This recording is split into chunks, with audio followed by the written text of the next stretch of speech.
Oke, bismillahirrahmanirrahim. Assalamualaikum warahmatullahi wabarakatuh.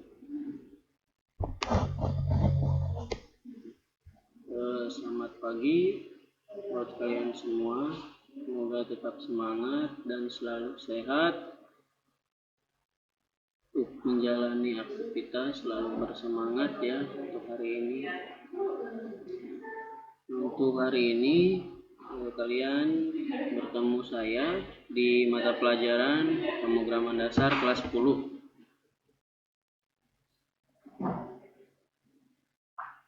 Nah, sebelum masuk ke materi, ini saya memperkenalkan diri ya, karena ini baru pertama kali pertemuan kita. Perkenalkan, nama saya Kamaluddin ya. Panggil saja Pak Kamal, udah cukup. Untuk kurang lebihnya itu aja lah, nama aja, karena tidak usah terlalu banyak perkenalan.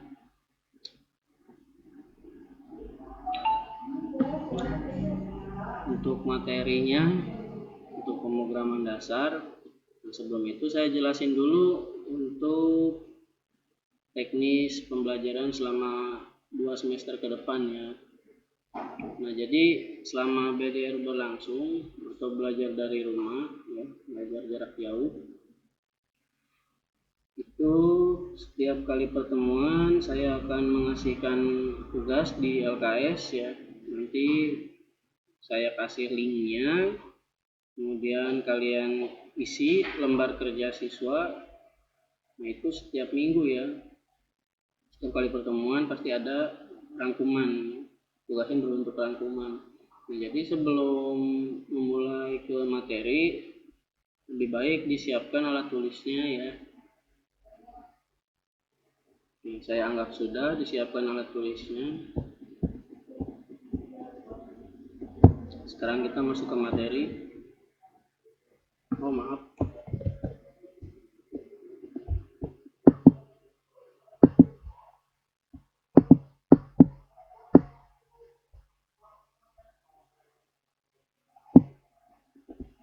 Sekarang kita masuk ke materi.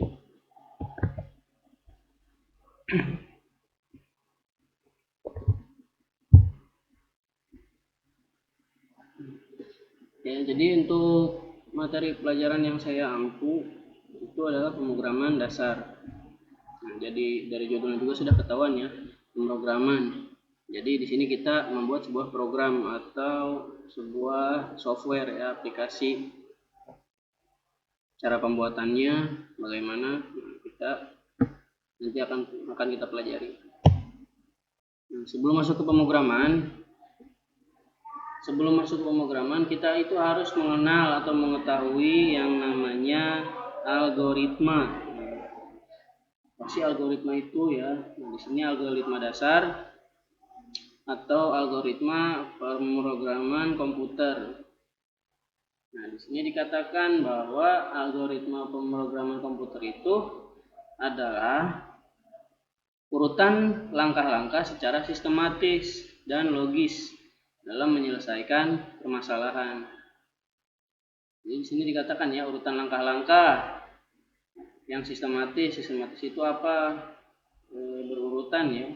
Jadi tidak semena-mena. Contohnya itu kalau sebut langkah-langkah itu misalkan ada 3 langkah. Nah, setelah yang pertama kita lakukan itu langkah 1. Nah, setelah langkah 1 itu pasti langkah 2. Nggak mungkin langsung ke langkah 3. Nah, itu yang dinamakan sistematis. Jadi berurutan. Nah, di sini ada contoh permasalahan seperti apa sih gitu yang bisa diselesaikan oleh algoritma. Nah, contoh kecilnya itu dalam kehidupan sehari-hari ada ketika kita ingin mengirim surat ya kepada orang lain. Nah, langkah yang harus dilakukan itu pertama apa? Menyiapkan peralatan tulis. Ini dari dasar banget ya. Gimana kalau kita mau ngirim surat tapi nggak ada peralatan tulis?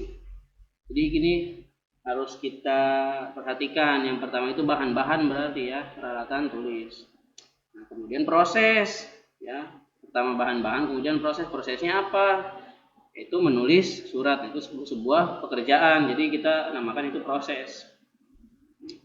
Kemudian setelah proses, ini masih proses juga ya. Nanti proses pasti akan banyak. Karena itu langkah-langkah untuk memproses atau melakukan pekerjaan dalam menyelesaikan permasalahan mengirim surat. Nah, kemudian surat dimasukkan ke dalam amplop ya. Kemudian amplop ditempeli perangko. Ini juga merupakan proses. Kemudian pergi ke kantor pos terdekat. Nah, ini juga merupakan proses. Nah, terakhir itu mengirimkannya. Nah, jadi ini langkah-langkah dalam menyelesaikan masalah ya secara sistematis. Karena nggak mungkin gitu kalau nggak sistematis kita menyiapkan peralatan tulis, kemudian kita pergi ke kantor pos, kemudian kita menulis surat, nggak bisa gitu juga ya. Atau kita masukkan ke dalam amplop, kemudian amplopnya ditulisin kan nggak mungkin. Nah, ini yang dimaksud menyelesaikan permasalahan secara sistematis dan logis. Nah, contoh lain lagi, contohnya membuat kopi. Nah, kalian di sini harus bisa memahami apa saja sih langkah-langkah yang sistematis untuk membuat sebuah kopi. Nah, jadi yang pertama itu berarti bahan-bahannya ya. Kalau yang menggunakan saset ya, kopi saset berarti kita harus menyiapkan kopi sasetnya. Kalau nggak menggunakan kopi saset berarti kita harus menyiapkan kopinya, menyiapkan gulanya ya karena terpisah. Kemudian gelas dan sendok dan tentunya air panas. Kemudian setelah itu dimasukkan kopinya yang sasetan, kemudian dimasukkan airnya ke dalam gelas, kemudian yang terakhir diaduk hingga rata dan siap dihidangkan. Contohnya seperti itu untuk langkah-langkah menyelesaikan masalah secara sistematis. Nah, itu dalam kehidupan sehari-hari. Nah, di dalam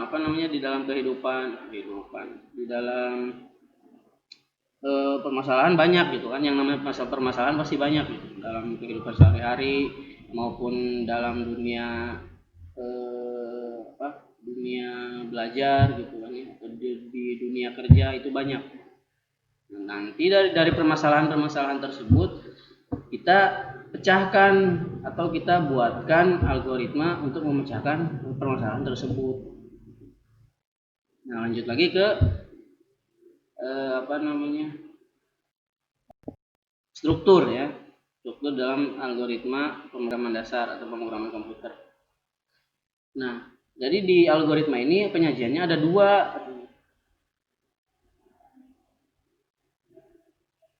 Di sini dikatakan penyajiannya ada dua untuk penyajian algoritma. Nah, yang pertama itu ada penyajiannya itu dalam bentuk tulisan dan gambar. Nah, seperti apa sih tulisan dan gambar?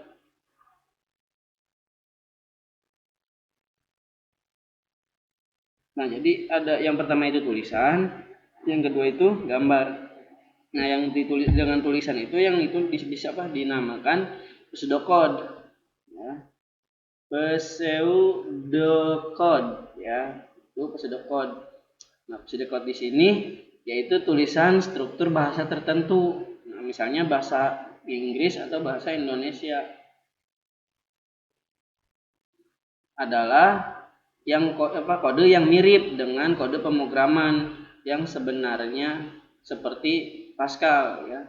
Nah, jadi pseudocode ini sangat mirip dengan bahasa pemrograman. Nah, nanti ada lagi. Jadi yang pertama itu untuk algoritma pseudocode. Nah, yang kedua itu disajikan dengan gambar itu namanya flowchart ya. Nah, di bawah ada nih, paling bawah. Namanya flowchart. Nah, yang pertama itu pseudocode, yang kedua itu flowchart. Nah, yang pseudocode itu contohnya itu seperti bahasa pemrograman.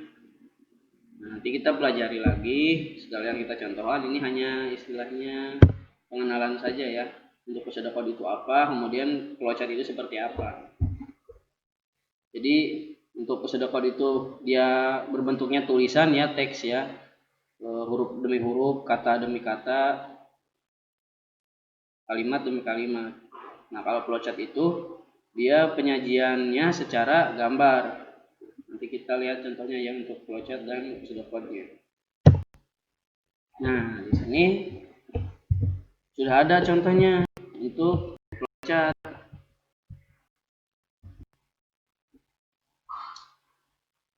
Nah, di sini ada beberapa lambang-lambang ya atau simbol dari flowchart. Nah, yang pertama itu ada yang namanya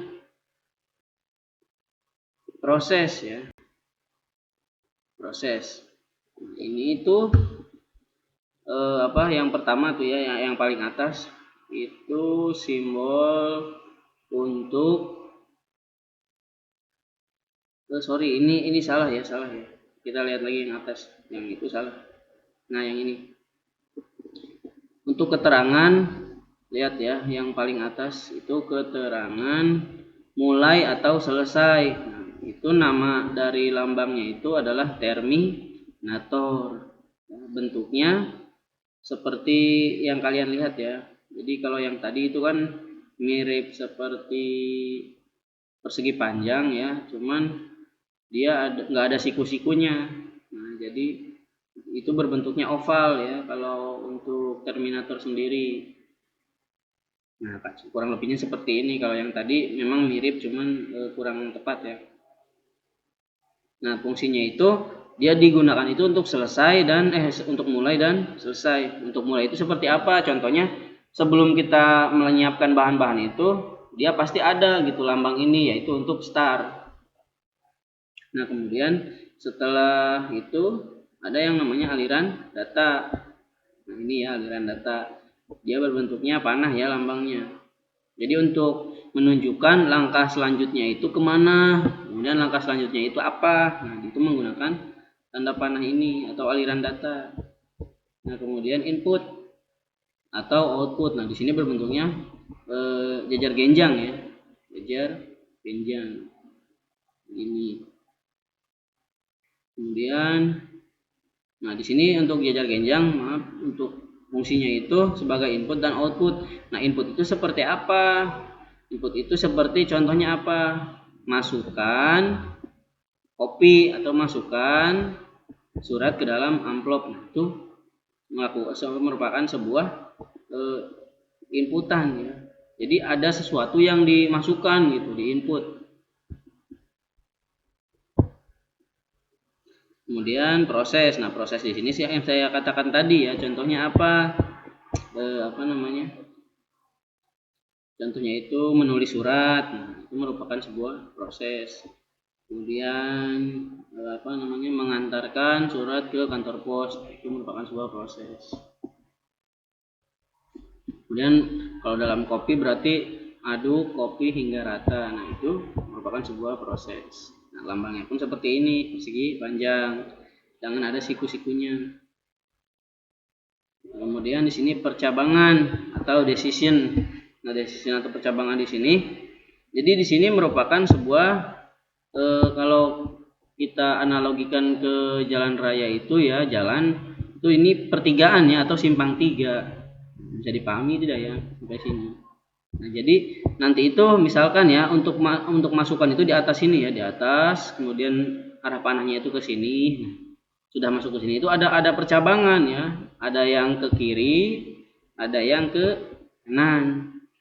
Nah, seperti itu. Jadi ada dua pilihan nih. Contohnya kayak apa? Contohnya itu ketika kalian di Alfamart ya.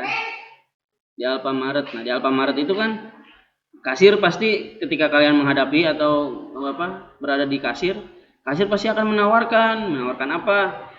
Apakah ada member? Nah, itu pasti ya sudah biasa. Atau apakah ingin sekalian isi pulsa? Nah, di sini mentok nih di sini ya untuk prosesnya itu. Nah, kasir menawarkan nih di sini apakah ingin apakah ada member? Apakah Anda mempunyai kartu member gitu kan ya?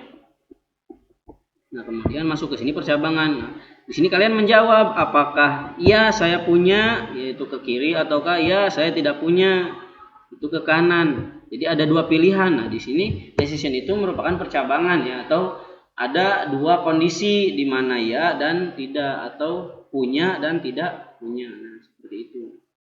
Jadi ada dua pilihan atau dua kondisi. Nah, kemudian setelah decision itu ada yang namanya preparation. Nah, ini persiapan ya, atau bisa saya sebut sebagai bahan-bahan tadi ya. Ketika ingin membuat kopi berarti harus ada kopi, harus ada air, harus ada gelas. Jadi ini disebutkannya di sini preparasi. Bentuknya itu persegi 6. Persegi 6.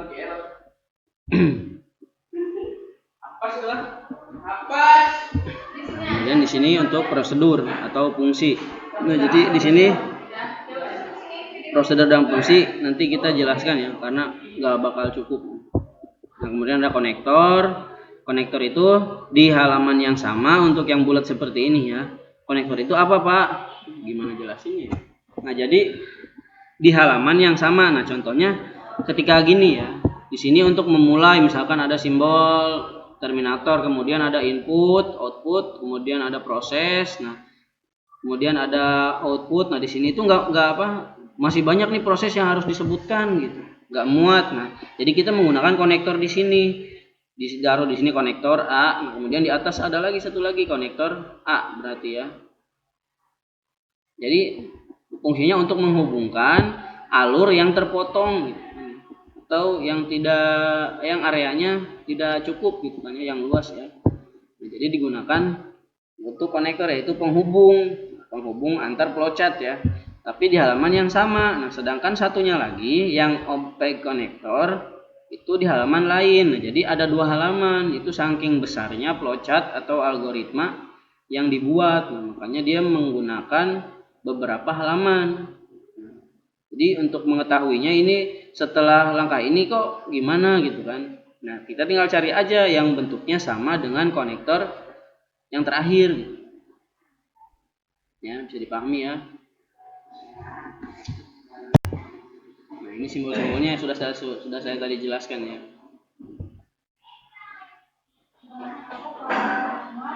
Nah, jadi algoritma itu juga banyak bentuknya ya, seperti yang saya katakan tadi. Jadi ada algoritma biasa. Biasa itu berarti tidak ada pilihan lain gitu. Jadi dia prosesnya itu dari atas gitu ya, contohnya ya. Seperti pembuatan kopi tadi ya. Kemudian ini, kemudian siapkan kopinya, kemudian gelasnya segala macam. Kemudian tuangkan kopi ke dalam gelas, air ke dalam gelas, kemudian aduk. Nah, yang dimaksud percabangan ini proses penyeleksian terhadap satu atau lebih kondisi.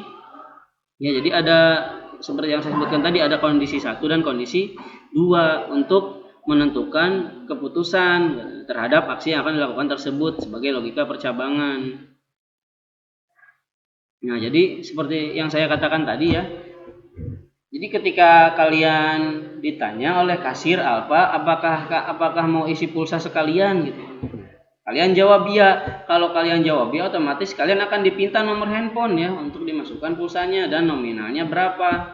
Nah, itu ketika kalian jawab tidak, saya tidak ingin mengisi pulsa. Nah, maka kasir pun akan berhenti cukup sampai di situ, maka permasalahan pun selesai. Paham nggak menurut saya? Maksud saya paham nggak?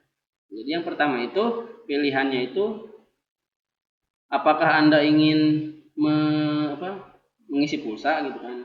Ketika kalian jawab ya, saya ingin mengisi pulsa gitu kan. Nah, maka pilihan yang pertama itu ya, yang iya itu nanti akan ada aksi lainnya itu apa, atau proses lainnya itu apa. Yang pertama itu kalian akan dimintai nomor handphone. Nah, kayak gitu ya. Karena apa? Karena untuk memasukkan pulsa itu dibutuhkan nomor handphone. Nah, itu ada proses langkah lagi. Mengasihkan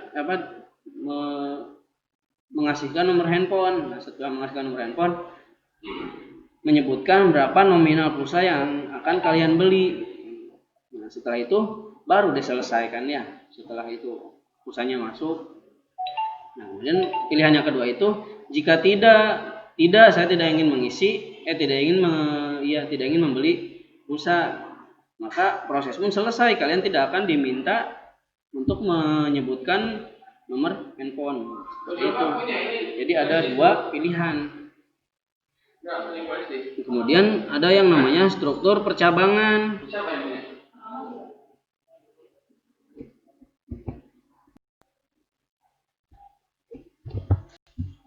Tadi ada sedikit gangguan. Nah, jadi seperti itu ya. Nah, contohnya di sini adalah batasan umur. Nah, di sini ada juga contoh ya, sebuah aturan untuk menonton sebuah film. Nah, jadi menonton sebuah film nih. Nah, di situ juga ada percabangan kondisi. Nah, kondisinya itu apa? Jika usia penonton lebih dari 17 tahun, maka jadi ini kita berbicara tentang jika dan maka ya, ketika dalam percabangan algoritma. Maka penonton diperbolehkan. Nah, dan apabila ini kondisi kedua nih ya. Kondisi pertama itu tadi lebih dari 17 tahun. Nah, ya kondisi keduanya itu kurang dari 17 tahun. Nah, seperti tadi ya. Memiliki ingin isi pulsa atau tidak. Nah, jadi ada ya, ada tidak. Ini juga sama, ada ya, ada tidak. Nah, maksudnya percabangan itu di sini ya. Yang pertama itu 17 tahun jika penonton usia penonton lebih dari 17 tahun, maka penonton diperbolehkan untuk menonton. Nah, dan apabila kurang dari 17 tahun, maka penonton tidak diperbolehkan menonton. Seperti itu. Jadi ada dua kondisi. Jika lebih dari 17 tahun maka boleh nonton bioskop, nonton film. Jika tidak, maka maksudnya jika kurang dari 17 tahun, nah gitu kan ya. Nonton tidak diperbolehkan untuk menonton film. Mungkin ini filmnya film dewasa kali ya. Jadi ada batasan usia. Nah, di sini buatlah flowchart untuk menentukan permasalahan tersebut. Jadi di sini harusnya kita udah ada istilahnya apa ya? Udah ada kerjaan ya di sini, yaitu membuat flowchart. Nah, kemudian setelah setelah percabangan, di sini dikatakan untuk hal ditandai dengan adanya pernyataan jika maka itu atau if dan then. Nah, ya ini bahasa Inggris ya. If itu jika, maka itu then. Nah, jadi kondisi itu nanti untuk pembuatan persedekotnya seperti ini kurang lebihnya, if dan then. If itu jika, kemudian kondisi, di titik ini kondisi ya. Kondisinya itu apa? Kurang dari 17, dan itu maka. Nah, saya sebutkan ulangin lagi ya.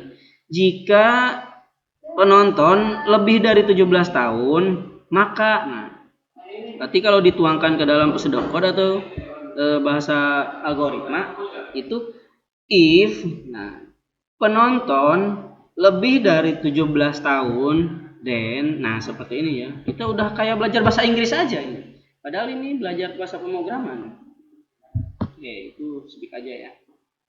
Lanjut lagi ya. Mudah-mudahan kalian paham ya untuk percabangan ini. Intinya di sini ada dua kondisi ya, di mana kondisinya itu ada iya dan ada tidak. Nah, lanjut. Nah, di sini algoritma pengulangan. Nah, algoritma pengulangan ini kemampuan untuk melakukan proses yang sama secara berulang-ulang tanpa mengalami kesalahan dan kelelahan hingga ratusan bahkan jutaan kali proses disebut perulangan. Nah, ya, atau disebut proses looping atau looping ya dalam bahasa Inggris ya. Nah, dalam bahasa Inggris disebut looping atau perulangan. Jadi kita harus menentukan atau memperhatikan nilai awal kondisi.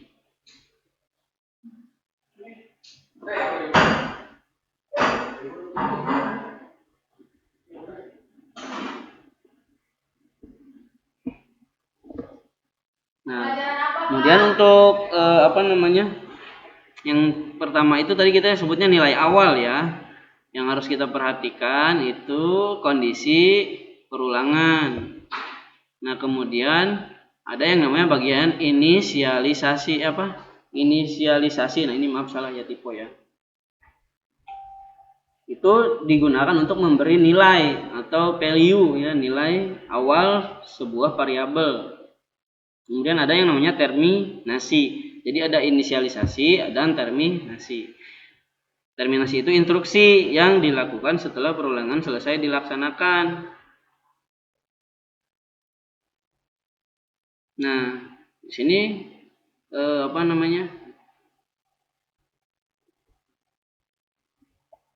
ada contohnya. Nah, di sini yang saya katakan tadi ya, start dan stop. Nah, start dan stop ini, start itu berarti menggunakan simbol terminator ya. Ini yang seperti opal. Itu untuk pemulaian algoritma flowchart. Kemudian dilanjut dengan, nah ini yang dinamakan inisialisasi atau nilai awal. Saya sebutkan di sini I. Nah ya, I ya. I sama dengan 1 tuh 100. Nah, jadi kalau diterjemahkan itu variabel I akan melakukan perulangan dari 1 sampai 100. Ya. Nah, kemudian terminasi. Terminasi itu apa? Terminasi itu adalah aksi yang dilakukan setelah perulangan berlangsung. Nah, ini terminasi. Ya, contohnya di sini. I 1 tuh 100 ya. Ini nilainya 1, ingat ya. Jadi sekarang I itu nilainya 1. Kemudian turun ke bawah. Nah, di sini tuliskan, print itu tuliskan ya, tuliskan. Saya tidak akan mengulangi perbuatan itu lagi. Kemudian ke sini, balik lagi ke atas ke sini. I sama dengan 1. Nah, 1 ini berubah jadi angka 2 karena di sini melakukan perulangan. Perulangan itu berarti pertambahan 1. Pertambahan 1 setiap kalinya, setiap kali perulangan itu bertambah 1. Ya, nanti kita bahas lebih lanjut lagi. Kemudian setelah ini 100 kali berulang ya, itu udah ke bawah, naik lagi ke atas, ke bawah, naik lagi ke atas. Nah, kemudian ketika nilainya sudah 100, I sama dengan 100 tuh 100. Nah, maka dia tidak ke sini, tapi ke sini. Nah, langsung ke sini, langsung ke stop. Nah, maka pemrograman berakhir. Contohnya seperti itu ya. Jadi dia melakukan perulangan sebelum kondisi 100 ini tercapai, maka dia akan melakukan 100 kali perulangan. Kalau ditambah nolnya 1 jadi 1000, maka dia akan melakukan 1000 kali perulangan. Sampai sini paham nggak? Biasanya, kemudian untuk materi hari ini juga sudah habis. Ya, jadi kurang lebihnya contoh flowchart ini seperti ini ya gambarannya. Paling nanti kita akan contoh lainnya ya, contoh pseudocode ya. Nah, saya ingin untuk pertemuan kali ini